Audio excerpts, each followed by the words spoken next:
Hai Bung, salam pencerahan. Kembali bersama saya Reza Watimena di kanal Rumah Filsafat. Hari ini kita akan berbicara soal tema yang sangat mendasar.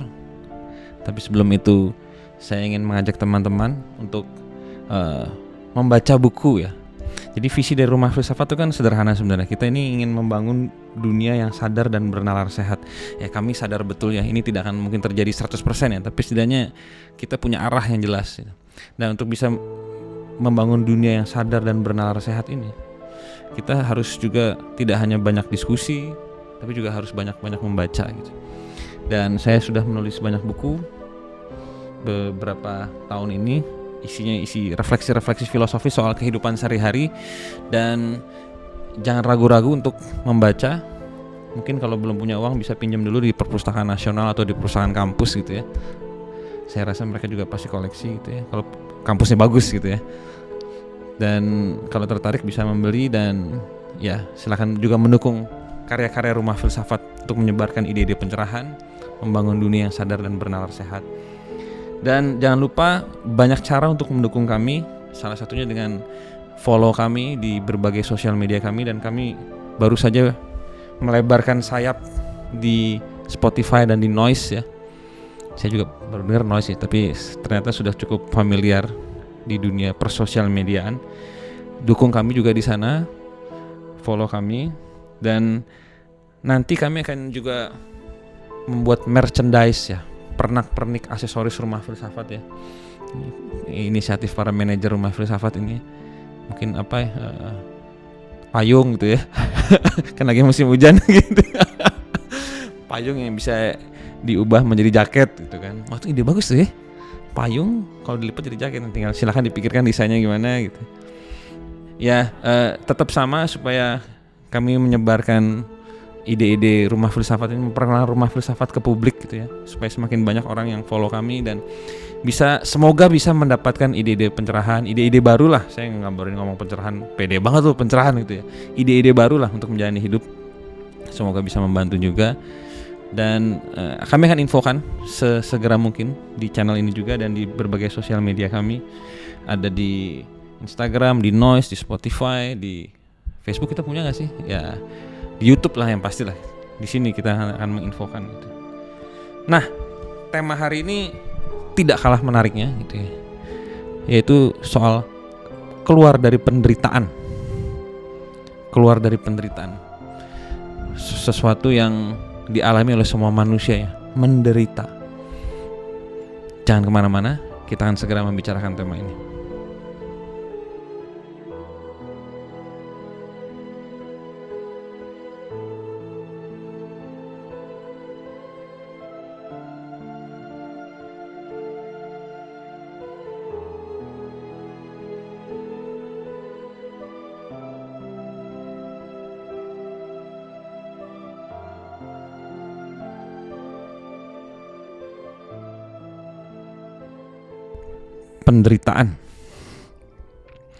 Penderitaan adalah perasaan tidak nyaman ya sebenarnya. Kalau kita mau dari hal yang paling dasar ya, kita merasa tidak nyaman. Tubuh kita merasa tidak nyaman, pikiran kita merasa tidak nyaman, kayak ada yang nggak pas gitu ya. Bentuknya macam-macam. Karena kita menderita, dampaknya panjang. Kita sulit tidur, insomnia gitu ya. Sudah begitu banyak teman saya mengalami ini ya. Angkatan saya ini kan sudah middle management di pekerjaan, punya keluarga muda gitu ya, anak kecil-kecil masih. Dan seringkali karena mereka tidak merasa nyaman dengan tubuh mereka, dengan pikiran mereka, kerjaan mungkin terlalu banyak, tanggung jawab terlalu banyak, tuntutan terlalu banyak, hutang mungkin juga terlalu banyak gitu ya. Akhirnya mereka sulit tidur. Dan karena mereka sulit tidur, badannya capek, mereka sulit bekerja. Mereka cemas berlebihan tuh, cemas itu bagian dari hidup manusia ya. Bahkan cemas itu, orang cemas, orang takut, itu membantu proses survival ya, melestarikan diri. Jadi kita bisa selamat, kita bisa hidup sebagai spesies karena kita punya rasa takut. Tapi kalau itu berlebihan, itu jadi penderitaan. Misalnya kalau dulu kita melihat singa lagi lapar, kita takut, cemas, itu wajar ya, dikejar-kejar. Dan kita lari, ketakutan dan kecemasan kita itu memberikan energi lebih sehingga kita lari bisa. Tapi sekarang ini singa tidak ada. Ada tapi sangat-sangat jauh dari tempat manusia ya, bahkan di kebun binatang mungkin gitu ya. Kita seringkali cemas tanpa alasan, takut tanpa alasan. Apa perbedaan antara takut dan cemas ya? Kalau di filsafat ya, Heidegger ya, dia ngomong soal angst ya, kecemasan eksistensial. Kecemasan itu seringkali tanpa objek. Saya cemas, saya merasa hidup ini begitu rapuh. Gempa kita semua mati, tsunami kita semua mati. Gak usah jauh-jauh, kepleset di kamar mandi mati. Hidup ini begitu rapuh, jadi tidak ada objek yang real ya. Hanya hidup ini, kerapuhan hidup ini yang membuat kita cemas. Kalau takut, objeknya jelas. Saya takut sama anjing, saya takut sama tikus, objeknya jelas. Saya takut sama bos saya, gitu. Saya takut sama istri saya, gitu ya. Suami-suami takut istri gitu ya. Jadi itu adalah salah satu bentuk penderitaan. Kalau cemas, takut pada proporsi yang tepat, dia membantu kita hidup bahagia, menyelamatkan diri dari bahaya ya. Takut sama api, takut sama hewan buas yang kelaparan gitu ya. Nah, cemas dan takut ini itu adalah perasaan yang tidak enak sebenarnya. Di tubuh gak enak, di pikiran gak enak. Tadi orang sulit tidur, sulit bekerja, sulit beraktivitas. Saya tuh pernah depresi berbulan-bulan, bangun dari tempat tidurnya susah sekali. Saya seperti tidak melihat alasan kenapa saya harus bangun gitu ya. Itu gejala depresi ya, ketika orang mengalami kesedihan dalam jangka waktu tertentu, biasanya lebih dari 3 bulan, tanpa sebab yang sungguh-sungguh jelas ya. Sebabnya itu abstrak, sebabnya itu mengambang gitu ya. Kadang-kadang kumpulan dari berbagai sebab. Misalnya saya depresi karena saya nggak punya duit, orang tua saya meninggal, pacar saya kabur, istri saya kabur, suami saya kabur, anak saya sakit. Jadi kumpulan sebab-sebab terjadi pada saat bersamaan, lalu orang depres, jatuh ke dalam depresi. Efek lainnya mungkin banyak orang tidak sampai ke situ ya, sampai kolaps semacam itu. Ada, tapi mungkin tidak banyak. Yang banyak adalah orang menjadi oversensitif ya. Orang yang menderita itu gampang tersinggung, gampang marah. Di rumah ada nada naik dikit marah. Di kantor, di kerjaan mungkin ada yang masalah kecil jadi besar. Karena semua nggak enak, badan nggak enak, pikiran nggak enak, lalu hidup jadi nggak enak gitu. Nah, lalu orang menjadi oversensitif, gampang tersinggung, gampang marah, gampang nangis, gampang putus asa, gampang kesepian. Jadi batinnya menjadi rapuh ya. Nah itu penderitaan. Kalau di tradisi filsafat Asia, coba terutama di tradisi Buddhisme ya, Siddhartha menyebut kata dukkha. Hidup adalah dukkha. Dukkha itu sebenarnya tidak tepat diterjemahkan sebagai penderitaan. Dukkha itu artinya tidak memuaskan. Kehidupan ini menurut Siddhartha Gautama adalah sesuatu yang tidak pernah bisa memuaskan kita.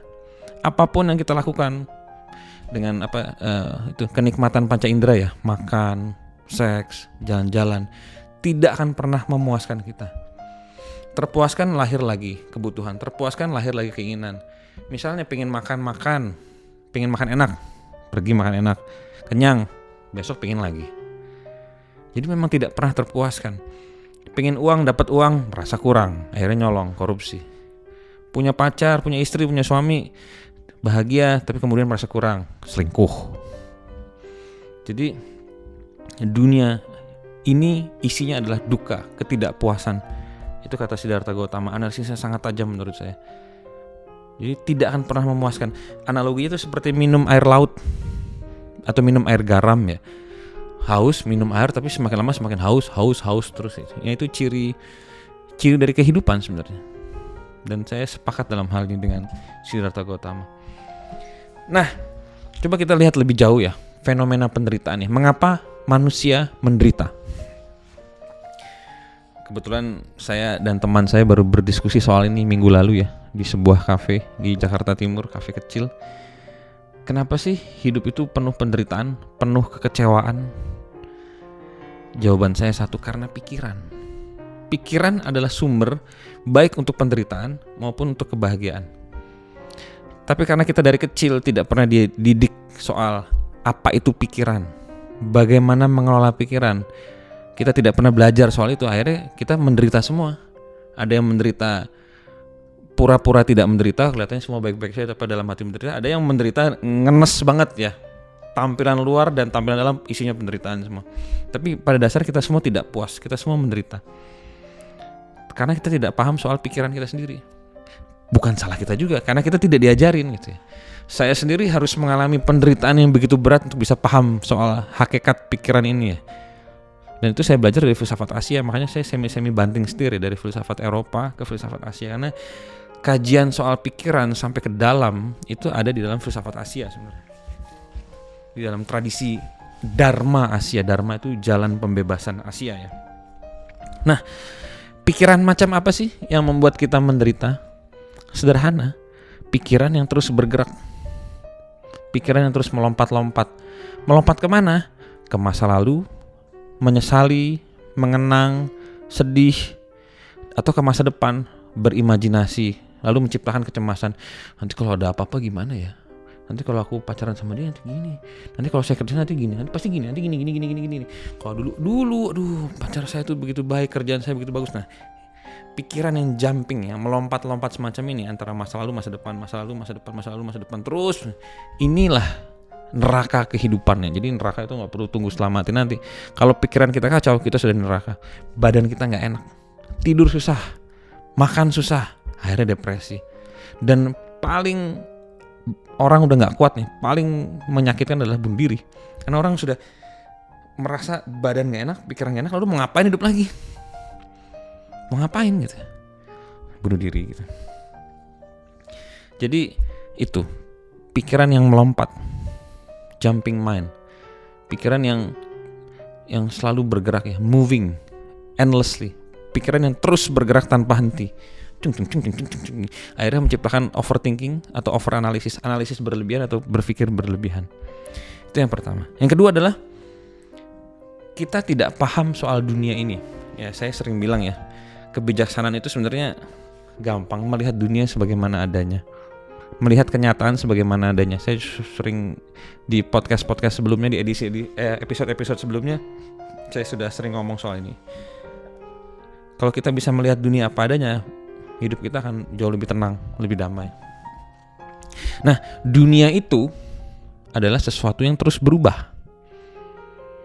Dia muncul, menetap sebentar, lalu menghilang. Kayak saya lahir, berapa tahun menetap, lalu meninggal. Segala sesuatu dunia seperti itu. Botol ini juga sudah dicabut mereknya, muncul, bertahan sebentar, hilang. Mungkin didaur ulang menjadi botol lain gitu ya. Jadi segala sesuatu dunia ini sementara terus berubah. Tidak ada inti yang permanen. Ini sejalan dengan tradisi Dharma Asia ya, terutama di tradisi yoga dan Buddhisme ya. Bahwa dunia ini terus berubah dan tidak memiliki inti yang abadi. Kosong dari inti yang abadi.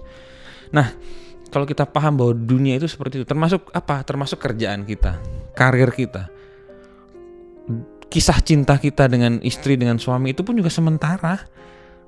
Ketemu, pacaran, lalu berpisah karena perceraian atau kematian. Pilih aja mau berpisah karena apa. Tapi pasti akan berpisah. Negara, tidak ada negara yang abadi. Negara itu jatuh dan bangun. The rise and fall of civilization, bangkit dan hancurnya peradaban. Kekaisaran, kerajaan-kerajaan yang begitu perkasa di masa lalu sekarang tinggal sejarah, tinggal nama. Jadi kalau kita paham dunia itu seperti ini ya. Dunia itu, kalau Gautama bilangnya, ini dari saya banyak ngomong dari filsafat Asia ya. Gautama nyebutnya dunia ini seperti mimpi, seperti ilusi, seperti awan, seperti embun di pagi hari. Ada tapi begitu rapuh dan berubah. Ketika kita paham dunia ini seperti ini, kita berhenti mengontrol dunia. Kita melepaskan cengkraman kita pada kehidupan. Kita jadi lebih santai. Coy, bro, sis, tidak ada yang bisa digenggam di dunia ini. Tidak ada yang bisa dimiliki. Ini semua cuma titipan, bukan titipan juga. Titipan berarti ada yang memberikan lalu sementara aja dimiliki. Ya, ini semua cuma numpang lewat. Baju, harta, kisah cinta, kerjaan, numpang lewat. Tidak ada yang bisa dimiliki, tidak ada yang bisa dipegang, tidak ada yang bisa dicengkram. Santai aja, duduk dan let it be, dan biarkan semua sebagaimana adanya. Duduk dan biarkan semua sebagaimana adanya. Semuanya bergerak. Orang lahir, tua, mati, kerajaan bangkit, perkasa hancur. Semua begitu. Bahkan perusahaan-perusahaan digital yang dulu begitu perkasa ya, Google, Facebook segala macam, Meta namanya sekarang goyang. Ya karena memang tidak ada yang abadi ya, nggak usah heran, santai aja gitu. Jadi ketika kita paham ini ya, ini yang disebut kebijaksanaan. Kebijaksanaan itu berarti memahami dunia yang terus berubah. Tidak ada inti yang abadi. Santai aja, duduk dan biarkan semua sebagaimana adanya. Inilah kebijaksanaan. Nah, itu jadi karena kita tidak paham itu, tidak paham soal kontrol dunia itu, tidak paham soal dunia sebagaimananya itu, kita berusaha mengontrol orang lain, mengontrol keluarga kita, mengontrol kekasih kita. Kita pengen semua berjalan sesuai keinginanku. Sampai mati pun juga nggak bisa gitu ya. Nggak bisa. Banyak hal yang mesti dilepas. Cuaca kita nggak bisa atur. Bisa pakai dukun segala macam, tapi itu tidak permanen gitu ya. Tetap ada bolong-bolongnya, ada margin error gitu kan. Itu jadi kita tidak paham tentang dunia, makanya kita berusaha mengontrolnya. Dan karena kita tidak bisa mengontrolnya, frustasi dan menderita. Berikutnya, kenapa manusia menderita? Manusia menderita karena dia tidak paham apa itu tubuhnya dan apa itu pikirannya. Dia tidak paham hakikat dari pikirannya sendiri, dari tubuhnya sendiri. Nah, ini saya belajar dari filsafat yoga ya, yang berkembang di India. Dan ini sebenarnya bukan teori aja, ini adalah sebuah fakta nyata sebenarnya. Apa itu tubuh manusia? Tadi kan saya bilang gini, tubuh itu ketika kita menderita, tubuh itu merasa tidak enak, tidak nyaman dengan tubuh kita. Ketika kita menderita, pikiran kita juga tidak nyaman. Tapi kalau kita paham apa itu tubuh dan apa itu pikiran, kita bisa menjaga jarak dari keduanya. Apa itu tubuh manusia? Tubuh manusia adalah hasil dari apa yang ia makan. Saya makan dari kecil, minum susu, makan roti, makan bubur, makan nasi padang, makan macam-macam, nasi goreng. Akhirnya jadilah tubuh saya. Jadi tubuh adalah sisa-sisa makanan yang saya makan. Jadi tubuh itu sebenarnya bukan saya gitu. Tubuh itu adalah kumpulan makanan aja. Pikiran juga. Pikiran adalah hasil apa yang saya baca, saya dengar seumur hidup saya. Interaksi saya dengan orang tua saya, interaksi saya dengan guru-guru saya, apa yang saya baca, apa yang saya dengar, itu akhirnya membentuk pola pikir saya. Maka pikiran dan tubuh kita sebenarnya adalah sebuah tempat sampah. Sisa-sisa dari sejarah hidup kita. Nah, kalau kita paham itu, wah, ini tubuh saya, ini pikiran saya. Kita lalu jadi sadar bahwa ya nggak usah terlalu diikutin lah. Kita bisa menjaga jarak dari pikiran kita dan dari tubuh kita sendiri. Kalau saya tipsnya sederhana ya. Ketika muncul pikiran-pikiran nggak enak ya, misalnya mengenang masa lalu, mengenang dengan mantan, dengan orang tua mungkin yang sudah meninggal, atau kerjaan yang dulu bagus sekarang hancur gitu ya. Bilang gini, itu kan cuma pikiran. It's just a thought. Itu kan cuma pikiran. Pikiran itu datang dan pergi sementara. Dia juga sisa-sisa dari apa yang kita dengar dan baca saja tadi gitu ya. Nah, jadi itu, manusia menderita karena dia tidak paham hakikat dari pikiran dan dari tubuhnya sendiri. Pertanyaan berikutnya. Jadi kita tadi sudah mencoba menggali ya, anatomi akar dari penderitaan. Yang pertama adalah pikiran yang melompat tadi antara masa lalu dan masa depan. Kecemasan yang lahir dari biasanya mikirin masa depan, kita cemas biasanya. Kalau ada apa-apa gimana? Kalau gempa lagi gimana? Gempanya sekarang bukan hanya di Jawa Barat, tapi kemudian ke rumah saya juga gitu. Ketakutan. Kedua, kita ingin mengontrol dunia sesuai keinginan kita. Akhirnya kita jadi frustasi dan akhirnya menderita. Dan yang ketiga, kita tidak paham pikiran saya itu apa sih? Tubuh saya itu sebenarnya apa sih? Karena kita tidak paham soal pikiran dan tubuh kita menderita. Lalu berikutnya seperti biasa, apa yang bisa dilakukan dengan penderitaan kita? Jadi sekali lagi, penderitaan itu fenomena universal, sangat menyiksa manusia. Dan jalan pertama keluar dari penderitaan adalah dengan melatih pikiran kita. Train your mind. Nah, melatih pikiran tuh gimana? Itu kan abstrak banget. Melatih perhatian kita. Pikiran kita terarah pada perhatian kita. Jadi Kalau saya memperhatikan botol minum, maka pikiran saya akan juga memikirkan botol minum. Kalau perhatian saya ke arah buku, yang tadi saya sarankan teman-teman baca ya, maka pikiran saya juga akan terarah ke buku. Jadi pikiran saya ngikutin perhatian saya. Yang perlu dilakukan ketika kita mau melatih pikiran adalah melatih perhatian kita. Saya selalu bilang, hidupmu adalah di mana perhatianmu tertuju. Sekali lagi nih kata-kata puitis banget nih, mutiara banget nih, bisa di print, ditempel di mobil. Hidupmu adalah di mana perhatianmu tertuju. Kalau perhatianmu ke arah traumamu, kebencianmu, dendammu, masalah-masalah yang terjadi di masa lalu, ya itulah hidupmu. Penuh trauma, penuh penderitaan. Tapi kalau perhatianmu kamu arahkan ke memori-memori indah di masa lalu, harapan-harapan akan dunia yang lebih baik seperti Rumah Filsafat misalnya, mewujudkan dunia yang sadar dan benar sehat. Jadi perhatiannya saya arahkan ke sana. Ya itulah hidup saya. Indah, penuh visi, punya arah, punya tujuan, dan bermakna gitu. Maka penting untuk melatih perhatian kita. Nah, saya ada 2 saran. Yang pertama adalah coba latih perhatian kita dari saat ke saat di panca indera kita. Kita kan punya 5 panca indera nih. Hidung, lidah, telinga, mata, kulit. Panca indera kita itu selalu bekerja ya, dia tidak pernah off. Nah, tapi sekarang kita taruh perhatian kita ke panca indera kita. Caranya gimana? Apa yang kamu dengar?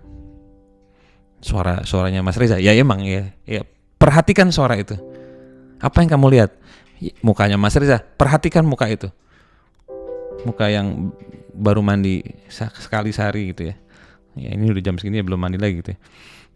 Apa yang kamu rasakan di kulit? Panas, dingin? Perhatikan perasaan itu. Jadi arahkan perhatian ke panca indera. Supaya apa? Supaya stabil. Kalau perhatian kita stabil, pikiran kita stabil. Ini yang disebut meditasi. Hidup yang meditatif adalah bukan duduk berjam-jam. Bukan, itu salah satu bentuknya. Meditasi itu harus menjadi bagian dari kehidupan. Jadi caranya gimana? Arahkan perhatian ke panca indera. Apa yang kamu lihat, apa yang kamu dengar, apa yang kamu rasakan di lidahmu, apa yang kamu cium, apa yang kamu rasakan dengan kulitmu, perhatikan itu. Stay di situ. Ada di situ. Hadir dengan panca inderamu. Kalau saya nyebutnya, kita kawinkan panca indera dengan perhatian. Gitu. Pikiran jadi tenang, nggak lompat ke masa lalu, nggak mikirin masa depan, nggak cemas, nggak menyesal. Dan kita jadi secara alami menjadi meditatif. Apa yang kamu lihat, apa yang kamu dengar, apa yang kamu rasakan, perhatikan. Nah, itu yang disebut dengan mengembangkan kesadaran. Mengembangkan kesadaran itu berarti mengembangkan perhatian kita. Melatih perhatian kita ke objek-objek yang hidup, yang real, yang nyata. Bukan hidup dalam mimpi. Hidup dalam mimpi itu adalah mengenang masa lalu, mantanku, kerjaanku, karirku, hidupku dulu tuh indah. Itu orang bodoh, hidup dalam mimpi. Itu benar-benar hidup dalam mimpi. Atau nanti gimana ya 10 tahun lagi, nanti kerjaan saya gimana ya, saya bakal punya anak atau punya istri atau punya suami, atau saya masih hidup. Itu juga orang bodoh, itu hidup dalam mimpi. Kebodohan akan menghasilkan penderitaan. Segampang itu. Jadi sekali lagi, latih perhatian. Di mana perhatianmu, di situ hidupmu. Kata-kata mutiara lagi. Banyak nih kata-kata mutiara, bisa dibikin real nanti nih ya, buat para manajer nih, real pendek gitu ya. Dan ini adalah proses berlatih seumur hidup ya. Tidak ada kata lulus, tidak ada sertifikat. Oh, Mas Reza sudah 7 tahun melatih, pasti dapat sertifikat. Nggak ada. Gagal lagi, coba lagi, gagal lagi, coba lagi, gagal lagi, coba lagi, gagal lagi, coba lagi, gagal lagi. Sampai kapan? Nggak ada batasnya. Nanti kita mati, lahir lagi, latihan lagi, mati lagi, lahir lagi, latihan lagi. Sampai pikiran kita semakin lama semakin stabil. Tidak bisa stabil murni ya. Saya sudah bicara dengan para ahli spiritual besar yang jago-jago itu ya, Zen Master segala macam. Mereka selalu bilang itu akan jadi latihan seumur hidup. Ada masanya kita terdistraksi, balik lagi.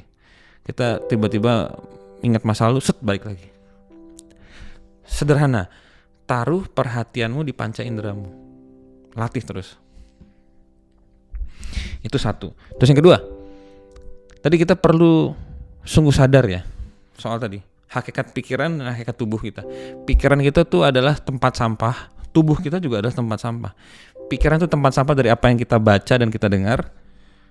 Tubuh adalah tempat sampah dari apa yang kita makan. Jadi ini sebenarnya sisa-sisa aja gitu. Nah, pertanyaannya, jika aku bukanlah pikiranku dan bukanlah tubuhku, siapakah aku? Coba dijawab. Silahkan komen atau bikin podcast baru untuk menjawab pertanyaan ini. Sekali lagi ya, saya rumuskan ya. Jika pikiran itu bukan saya dan tubuh ini juga bukan saya, lalu siapa saya? Siapa ini yang ngomong? Siapa ini yang mendengar? Nah, itu jantung terdalam filsafat Asia. Kapan-kapan kita bahas lebih mendalam soal itu. Jadi dengan memikirkan pertanyaan ini aja, kita sudah keluar dari penderitaan. Nggak ada waktu mikirin masa depan, masa lalu, menyesal atau cemas. Kita sibuk melihat ke dalam. Siapa ini ya yang sedang ngomong? Siapa ini yang sedang mendengar ya? Siapa ini yang sedang merasakan tubuh ini gitu ya? Nah itu hakikat terdalam filsafat Asia. Ya, jadi sumber penderitaan adalah pikiran. Sumber kebahagiaan juga adalah pikiran. Ada satu ilmu lagi yang ingin saya bagikan. Ini saya baru belajar beberapa minggu ini ya. Jadi teorinya sama. Di mana perhatianmu, di situ hidupmu. Coba kembangkan perhatian pada hal-hal yang indah di dalam hidupmu. Misalnya kalau saya pribadi, saya tuh kan suka naik motor jarak jauh ya, touring.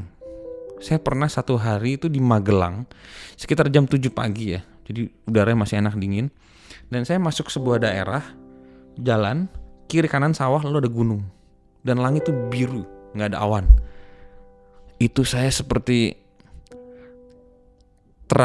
terkagum-kagum, tidak bisa diungkapkan dengan kata-kata. Itu sampai saya berhenti dan saya, ya Tuhan, indah sekali. Dado tuh kayaknya saya lihat ada orang-orang petani yang masih bekerja. Langit tuh biru, ruru, nggak ada awan. Gunung, sawah hijau. Saya tuh sampai, ini mungkin yang disebut tremendum et fascinosumnya Rudolf Otto ya, ketika orang tertegun di hadapan Tuhan dan ciptaannya gitu ya. Kan saya pikir kok orang bisa jadi ateis tuh, dia buta apa gitu ya, nggak lihat ini apa gitu ya. Nah, itu memori yang sangat indah dalam hidup saya. Itu tahun 2021 awal. Ya, saya ingat tuh, karena lagi pandemi tuh, makanya saya waktu itu touring biar kan nggak boleh berkerumun, jadi saya jalan sendiri aja gitu, naik motor, pakai helm, pakai masker. Nah, memori itu sering saya ingat. Jadi kalau saya ingat itu, tipsnya gini. Pegang dada, senyum, tutup mata, lalu bayangkan memori indah itu. Saya kalau tutup mata, pegang dada dan senyum, bayangin memori itu, saya langsung bahagia, gitu. Hati saya itu langsung hangat, dada saya langsung hangat, dan saya langsung merasa ekstasis ya. Jadi bahagia yang wow gitu loh. Tiap orang beda-beda, tiap orang punya memorinya masing-masing. Jadi saya memberikan perhatian terhadap hal indah dalam hidup saya. Salah satunya itu.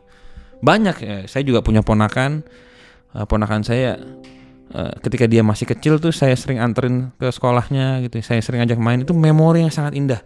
Ketika saya mengenang itu ya, saya pegang dada saya senyum, saya tutup mata, saya mengingat memori itu, perasaan bahagia langsung lahir di sini. Dan ketika saya perhatikan itu, perasaan bahagia itu menetap dan saya jadi manusia yang bahagia, benar-benar bahagia. Bukan hanya sadar tadi ya, tapi benar-benar bahagia, blissful kalau orang Inggris nyebutnya, blissful ecstasis. Jadi benar-benar bahagia. Dan wah, kalau kita memori indah tadi ya, perasaan bahagia tadi berkembang besar dalam hidup kita, tidak ada waktu untuk menderita, tidak ada waktu untuk nyesal. Tidak, benar-benar setelah saya mempraktekkan ini, saya nggak punya waktu untuk nyesal dan cemas ya, nggak ada waktu, benar-benar udah, karena kebahagiaannya begitu besar. Maka penderitaannya jadi kecil dan irrelevan ya, tidak relevan. Coba ditas ya teman-teman deh. Apa memori paling indah dalam hidup teman-teman? Coba itu diperhatikan. Pegang dada, senyum, tutup mata dan ingat kembali itu. Seolah itu sedang terjadi saat ini. Ini memang membutuhkan sedikit imajinasi, tapi imajinasi yang berakar pada kenyataan juga ya, karena kita ngambil memori indah. Sesuai dengan tesis tadi juga bahwa perhatianmu adalah hidupmu. Hidupmu adalah perhatianmu, di mana perhatianmu tertuju. Nah, kalau perhatianmu kamu arahkan ke hal-hal yang penuh keindahan, penuh cinta dalam hidupmu, kamu bahagia. Itu hidupmu. As simple as that. Sesederhana itu gitu ya. Untuk menjadi bahagia, nggak perlu traveling ke Eropa, ke Tibet, buang-buang duit dengan nabung buat siapa tahu ada mau invest yang lain gitu. Duduk kita bisa bahagia kok. Nah, karena memang otak manusia ini sedikit neuroscience ya. Otak manusia itu tidak bisa membedakan dimensi waktu.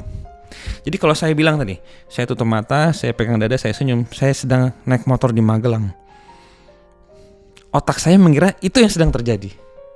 Dan dia akan mengeluarkan hormon-hormon oksitosin, dopamin, sama satu lagi saya lupa, oksitosin, dopamin, sama ya, hormon-hormon kebahagiaan lah, nyebutnya ada 3 dan mungkin ada 4. Dan otak kita mengira itu sedang terjadi dan akan memberikan kenikmatan buat badan kita. Itu yang disebut ekstasis, blissful. Kalau kata salah satu yogi di India namanya Sadhguru, otak manusia itu bisa memproduksi ganjanya sendiri ya, gitu ya. Ganja itu kita nggak perlu ngisep, kejar-kejar polisi kan urusan kriminal. Tapi dengan duduk dengan metode yang tepat, otak kita bisa melahirkan kenikmatannya tersendiri, kenikmatan yang halus ya. Bahagia dengan cara berpikir tertentu gitu ya, nggak perlu stimulasi dari luar gitu. Begitu pula otak kita tidak bisa membedakan kalau kita misalnya punya masalah di masa lalu, kita inget-inget terus ya. Dulu dia itu curang sama saya dulu. Waduh, 20 tahun yang lalu dia pernah melihat saya dengan matanya yang serem. Itu kalau itu diinget-inget, otak kita juga bisa bedain. Dikira itu sedang terjadi, maka dia depres gitu. Hidupmu adalah di mana perhatianmu tertuju. Jadi itu caranya. Jadi bisa menggunakan tadi pola hidup meditatif atau mengembangkan rasa kebahagiaan tadi ya, dengan menggunakan sedikit imajinasi. Itu jalan keluar dari penderitaan. Semoga bisa membantu teman-teman, semoga bisa keluar dari penderitaan. Tapi kan ada penderitaan objektif, misalnya terlilit hutang, kematian keluarga. Ya itu tinggal dihadapin lah. Tapi kalau kita sudah bisa melatih pikiran kita, melatih perhatian kita, ya bayar hutang, ya bayar. Kalau nggak ada uang, ya bilang saya nggak punya uang, terus mau gimana ya? Ya nggak ada uang lagi ya mau dipenjara atau deklarasi bangkrut. Jadi hal-hal di luar itu bisa dikerjakan dengan semasuk akal mungkin ya, serasional mungkin. Yang penting dalamnya sudah bahagia. Dalamnya sudah bahagia, perhatiannya sudah tidak lagi banyak bergerak gitu ya. Sudah tertanam di saat ini, hati sudah bahagia. Yang di luarnya tinggal dikerjakan sebisanya lah. Ya kerja buat bayar utang. Kalau ada orang tua meninggal ya berikan waktu untuk berduka gitu. Mungkin kuatkan saudara-saudara lain yang sedang menderita gitu. Ya itu penderitaan-penderitaan eksternal itu selalu bisa dikerjakan kalau pikiran kita sudah jernih ya, batin kita sudah jernih. Ya, demikian episode kali ini. Sekali lagi saya ingatkan, jangan lupa dukung kami supaya kami tetap bisa membuat konten-konten yang menyajikan ide-ide baru yang semoga mencerahkan gitu ya. Sudut pandang baru yang semoga bisa membantu hidup teman-teman. Dukung kami, follow kami di berbagai channel sosial media kami, di YouTube. Bisa like, subscribe, mungkin bisa dibagikan ke saudara-saudara, teman-teman di Instagram, di Noise, di Spotify, dan bantu kami dengan membeli merchandise kami supaya brand Rumah Filsafat itu semakin tersebar luas. Misinya tetap dunia yang sadar dan bernalar sehat. Demikian episode kali ini, sampai jumpa, salam pencerahan.